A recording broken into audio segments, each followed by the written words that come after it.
22 books published from 1986 to 2011. That's how wide the Redwall series of books spans. The Redwall books are about the adventures of the woodland anthropomorphic characters who inhabit Redwall Abbey. Brian Jacques wrote these books, pumping them out at a very impressive rate, keeping a pretty consistent quality in writing and length of book. And as a kid, I loved them. They were so much fun, and I love the fact that they bounced around timeline and location. Because of the numerosity of these books, they were never ending. It was a constant supply of adventures that young Caleb could go on, even though most of the time he kept going on the same ones because they were really good. And since I'm looking at stories that were important to little Caleb, I thought I would look at 5 of the books that I have the most fondest memories of in this series and see if they hold up. I'm going to look at these in publication order because I think that will give you, if you're not familiar with Redwall, the baseline knowledge you need moving forward in this video. And so we start with 1986's Redwall. Redwall Abbey is, well, an abbey in Mossflower Wood, where woodland creatures gather together to promote a life of helpfulness and peace. Unfortunately for them, a band of vermin led by the terrifying and legendary Clooney the Scourge has come to lay siege and take over the abbey. But with various allies, they mount a defense, and a young mouse, Matthias, goes to hunt down the legendary sword of the Abbey's founder, Martin the Warrior, to drive off the vermin. So the book begins setting up all the characters and the situations, and then splits off into these 2 storylines. And this book felt so big as a kid and so long, but that length also comes down to the perception of scale. And I think that's something that Redwall does very well as an initial book. It sets up this idea of we must defend this peaceable way of life against this, hive of treachery. And that perceived length feeds into the sense of a really compelling character arc for Matthias, a character who we're introduced to just kind of bumbling around, barely being qualified to do his various acolyte duties, and then at the end being a confident warrior who has traveled and made allies throughout Mossflower Wood and the Abbey itself, having outsmarted some of the villains and having taken his place as the defender of the Abbey. It's a very archetypical character arc, and one that's done extremely well, making the whole book feel just more and more progressively grand. There's also a good sense of danger. They set up Clooney really well with these short chapters interspersing the introduction of the way of life at Redwall. After the mice go around, setting up for a feast or going fishing, there'll be a short chapter describing Clooney and his horde traveling closer, and it begins and ends with the ominous phrase,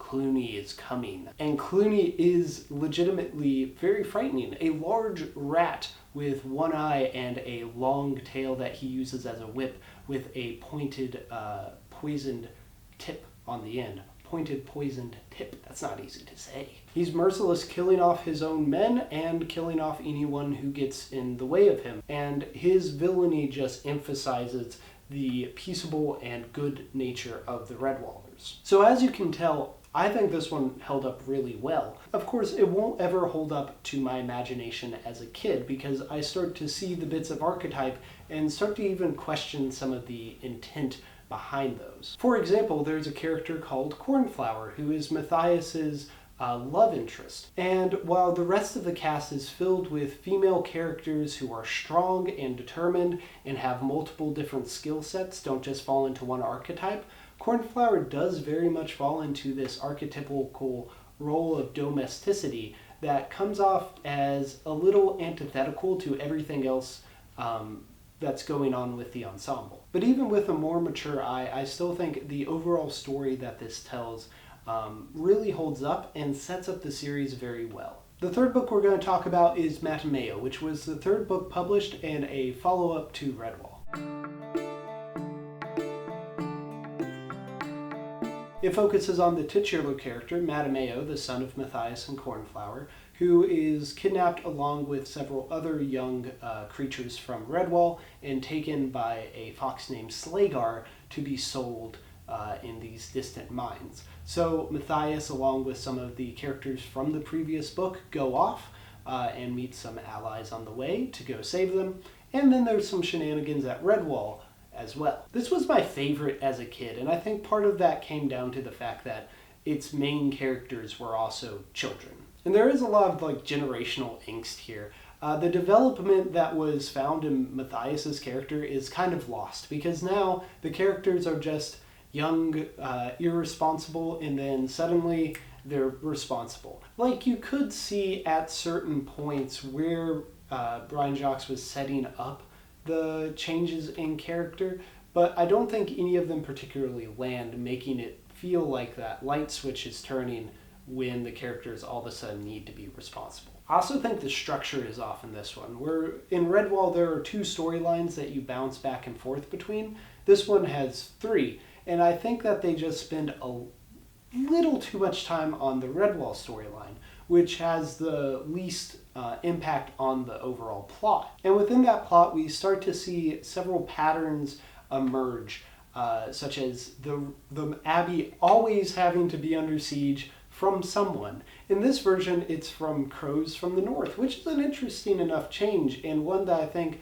offers different obstacles. However, it is still a siege like we got in Redwall. And looking back on this series before I reread it, I thought that each book kind of had its own unique premise, but you go through most of them and there are a lot of sieges at Redwall, and it does get tiresome after a while. They also bring back some shrew characters, which would become a staple of the series. You're almost always going to have the Galsum, the guerrilla union of shrews of Mossflower. However, here I think this is probably the worst use of them, because they are just disposable bodies to throw at the villains so that we don't have to risk our rather small group of characters. However, I do think that there is enough difference in the overall plot from Redwall to still be entertaining. I still like the adult characters a lot, and they introduce a couple more in here who are really entertaining. And because this is basically a road trip, or a chase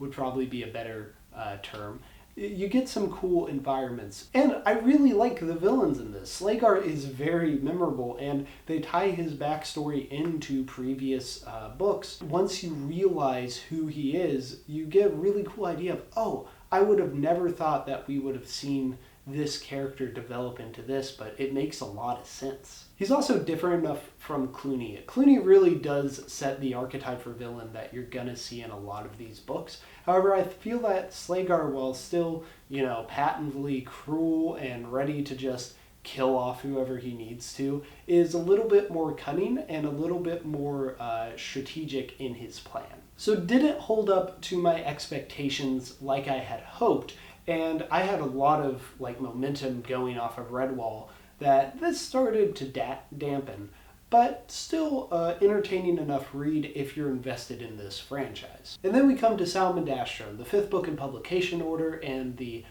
earliest in the timeline that we have looked at so far.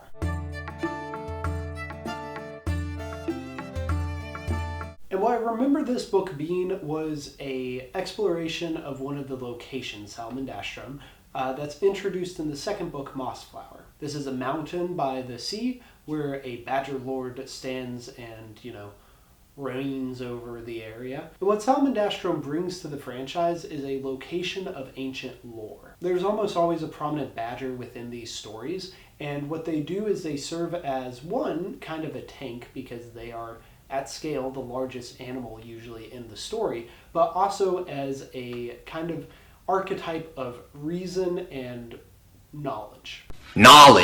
And Salmendastro can kind of be seen as the origin of this. So as a kid, I just thought it was a cool story about this place full of cool characters getting attacked.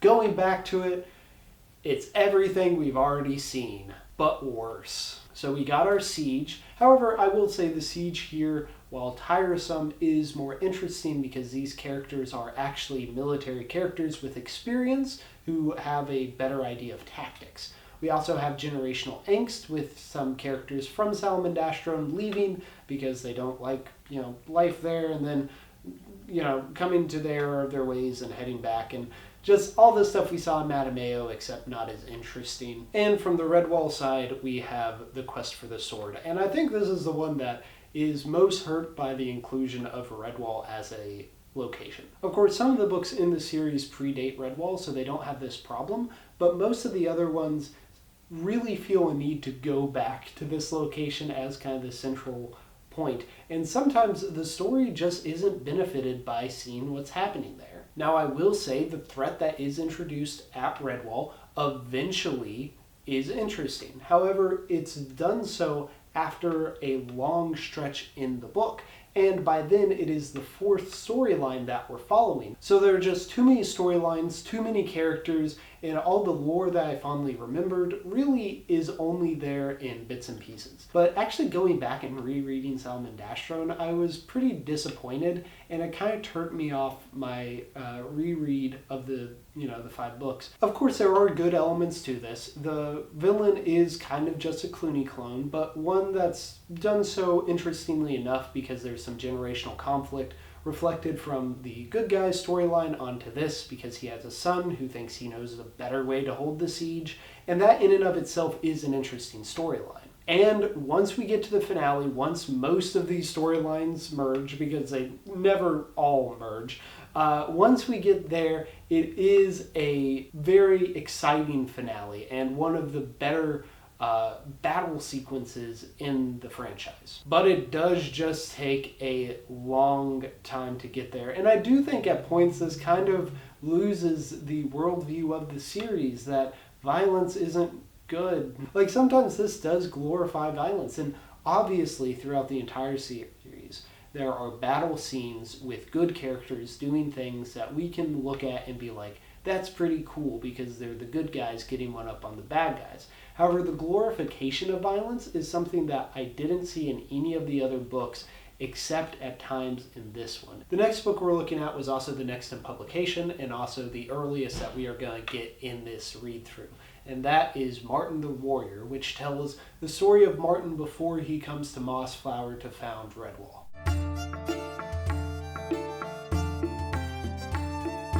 The basic gist here is that he and some other captives of this retired pirate who is now imposing himself as lord of the land escape and then eventually go to, tear down the tyrant. And this just vastly improves on all of the problems I had with the last 2 books. 1, we're back down to 2 storylines. 3, if you throw in what the villains are doing. But those 2 storylines aren't just running in parallel to each other, they also relate thematically. There's another character who escapes with Martin named Feldo, who goes and leads the charge while Martin is off, getting allies and coming back, doing the usual Redwall stuff. And Feldo is so broken by the trauma of his past, by the abuse at the hand of this tyrant, that he is only able to concentrate on the destruction of this tyrant, and that consumes him, eventually leading to his death. Meanwhile, we see Martin, who, while he is on his journey, is able to engage with more peaceable creatures. And while by the end of the story, because of the tragedy at the end, he is not able to settle down, and he will eventually go and found Redwall later, we start to see those seeds of his more pacifistic nature be planted, and we get to contrast his use of violence as liberation to Feldo's. Feldo does not know what comes for him if he succeeds in his mission.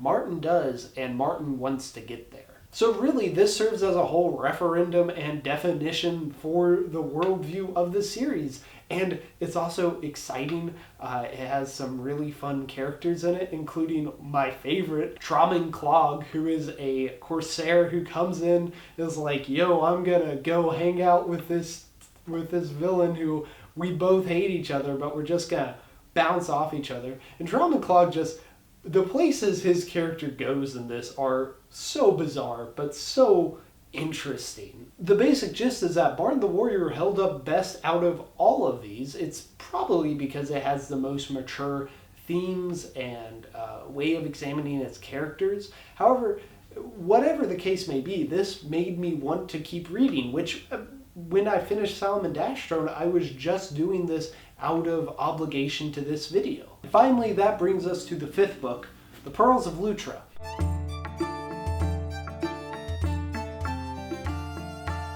I actually have a physical copy of this because I listened to all the rest of them. There are some really great productions of Redwall with very consistent voice cast and some good music interludes and stuff. However, this one, for whatever reason, does not have an audiobook. And I think that's part of the reason I remember it as a kid, because I had to own it and keep looking at this otter every time I wanted to reread it. Where in the rest of them, I could read it once, maybe read it again, but usually go back to the audiobook. Unfortunately, because I didn't have the audiobook, that means I can't listen to it at work, which means I have not been able to actually finish it. However, what I can say with this still being pretty early on in the book is that I'm enjoying it so far. There's some pirate stuff, there's some pirate shenanigans and characters, and pirates are just, they're cool. And if someone says pirates aren't cool, that's probably because they're talking about real pirates. But these aren't real. These are animal pirates, which are cool. The Redwall storyline is also more central to this, and it is setting up for a siege. However, they have enough time to kind of ingratiate you to these characters before just throwing that on top of, you know, a bunch of other storylines. So far, there are only 2 other storylines. One that has pirates in it, which is cool, and one that is going to kind of be the binding glue between these two. It's all very fun and swashbuckling. So looking back, I can say that the Redwall franchise, for a franchise that has 22 books in it, is awful repetitive. But when it's not being repetitive, it's really good. Like, even the best parts of this book so far have been the ones that are on this kind of central pirate island, which is just a cool location. Salmendastro is a cool location. So you get these different areas of the world, and you're able to tell different stories, set different scenarios and characters from them, while still having that worldview carried throughout the franchise. But this is a guy who published like 1 book a year for 3 decades or whatever. Of course he's going to fall back on some tropes. Some of those tropes I will never get tired of. A lot of them, as a kid, I didn't, but now looking back, I do. And so I think there's still value in the Redwall series, especially if you're looking back on it as this very impressive long-running series of children's books. But definitely because of the sheer scale of it is one of the things I've looked at for this month that has the most fluctuating quality. So what are some long-running children's series that you remember fondly and you'd be interested in going back to? Or did you read Redwall? Although a lot of people seem to be exposed to it through the television series, which I've never seen, but I heard was fairly decent. So did you watch that? And if so, how do you think that would hold up? I'd love to hear your thoughts. And as always, friends and fellow VEDSies, I will see you tomorrow.